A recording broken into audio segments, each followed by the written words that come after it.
नमस्कार, आपण पाहत आहात अशोक वार्ता न्यूज लाईन मराठी। नाशिक जिल्ह्यातील भवली धरण पर्यटनस्थळी पर्यटकावर झालेल्या हल्ल्याप्रकरणी पोलिसांनी कारवाईचा वेग कायम ठेवला आहे। या प्रकरणात आज आणखी 3 आरोपींना अटक करण्यात आली आहे। पोलीस अधीक्षक DS स्वामी यांनी दिलेल्या माहितीनुसार आज सकाळी संशयित आरोपी कैलास बागडे, आकाश भोईर आणि राहुल बागडे यांना मुंडेगाव परिसरातून अटक करण्यात आली आहे। अटकेदरम्यान आरोपीकडून एक दुचाकी आणि एक बलेनो कार जप्त करण्यात आली आहे। या प्रकरणात यापूर्वीही अनेक आरोपींना अटक करण्यात आली असून अद्याप 2 संशयित आरोपी फरार आहेत। त्यांच्या शोधासाठी पोलिसांची विशेष पथके विविध ठिकाणी शोध मोहीम राबवत आहेत। या हल्ल्याप्रकरणी पोलीस सखोल तपास करत असून फरार आरोपींनाही लवकरच अटक करण्यात येईल असा विश्वास पोलिसांनी व्यक्त केला आहे। इगतपुरी पोलीस स्टेशनच्या हद्दीमध्ये 12 तारखेला पर्यटकांवर हल्ला झाल्याची जी घटना आपल्याकडे दाखल झालेली होती, त्या घटनेच्या अनुषंगानं आपण जे आरोपी 9 आरोपी याच्यामध्ये अटक केलेले होते। त्या 9 आरोपीला अटक केल्यानंतर उर्वरित जे आरोपी होते, जे निष्पन्न झालेले आरोपी होते, त्यामध्ये इतर जे मुख्य आरोपी आहेत, पहिल्या 4 मुख्य आरोपी व्यतिरिक्त आणखी जे 3 मुख्य आरोपी होते, त्या 3 मुख्य आरोपींना आपण सकाळी जे आहे यांना या ठिकाणी मुंडेगाव परिसरातून आपण ताब्यात घेतलेलं आहे। याच्यापूर्वी हे जे आरोपी आहेत, मी त्या दिवशी सांगितल्याप्रमाणे शहापूर, आटगाव, त्याचबरोबर लाहे अशा प्रकारच्या भागामध्ये हे भाग कंटिन्यू फिरताना आढळून येत होते आणि त्यातून आपण ह्या तिघांना जे आहे ते तिघांना या ठिकाणी अटक केलेली आहे।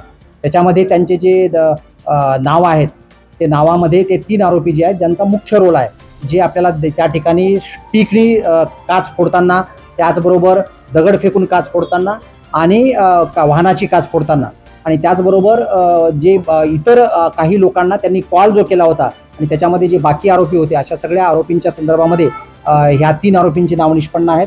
त्यामध्ये राहुल बागडे, आकाश भोईर आणि कैलास बागडे अशी हे 3 आरोपींची नावं आहेत आणि या 3 आरोपींना आपण अटक केलेली आहे आणि त्यांना जे आहे ते योग्य कायदेशीर प्रक्रियेने त्यांना कोर्टामध्ये प्रोड्यूस करण्यात येईल।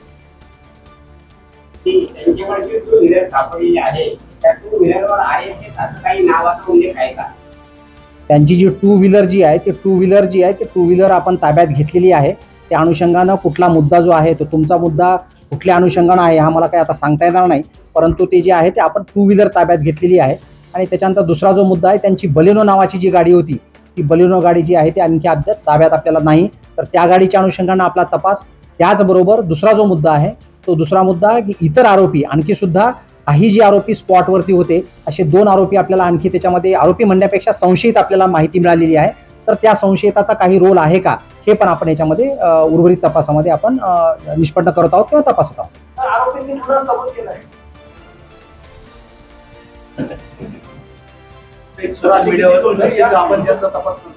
त्याच्यामध्ये मी पूर्वी जसं सांगितलं तसं 6 ते 7 आरोपींचाच उल्लेख होता, परंतु एकंदरीत जे 6 ते 7 आरोपी होते त्याच्यानंतर आपण निष्पन्न करून 9 आरोपी आणि आजचे 3 आरोपी असे 12 आरोपी ह्या गुन्ह्यामध्ये सहभागी आहेत, याची आपण निष्पन्न करून त्यांना अटक करण्यात आलेली आहे। उर्वरित जे आरोपी आहेत त्यांची आपल्याला त्या ठिकाणी, मुख्य ठिकाणी स्पॉटवर असल्याची माहिती मिळालेली आहे, परंतु त्यांचा नेमका रोल किती आहे हे कंप्लेंटशी बोलून बाकी आणि त्याच्या संदर्भातली योग्य माहिती घेऊन त्याप्रमाणे आपण त्यांना निष्पन्न करून पुढची कारवाई करत आहोत।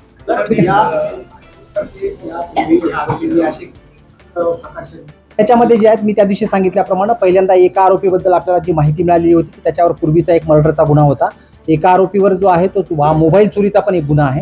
दुसऱ्या एका आरोपीवर जे आहे ते 307चा गुन्हा आहे। अशा प्रकारचे काही हे आता आरोपी अटक झाले त्याच्यावरचे गुन्हे आपल्याला निष्पन्न झालेले आहेत, तर ते निष्पन्न झालेल्या गुन्ह्याप्रमाणे जी पुढची कारवाई आहे आणखी आपल्याला काही त्याच्यामध्ये स्ट्रिंजंट असे काही सेक्शन्स लावता येतील आणि पुढची कडक कारवाई करता येईल, त्या अनुषंगानं पण आपण योग्य तपासामध्ये त्याची आपण नक्की दखल घेऊ। सोशल मीडियावर एक गाडी होती, मात्र सोशल मीडियावर जो आरोप होतोय तो RSS संघातले हिंदू मधले जे गुन्हेगार आहेत किंवा नक्षलवादी आहेत, असं तो एक सोशल मीडियावर मला वाटतं त्यांनी विचारलेल्या प्रश्नाचं उत्तर त्यांना माहिती असेल। मला याच्याबद्दल जेवढी माहिती मी तुम्हाला दिलेली आहे, सोशल मीडियाचं मी काही बघितलेलं नाही, तर तुम्ही ही जी माहिती तुम्हाला दिलेली आहे ही गुन्ह्याच्या अनुषंगानं माहिती आहे।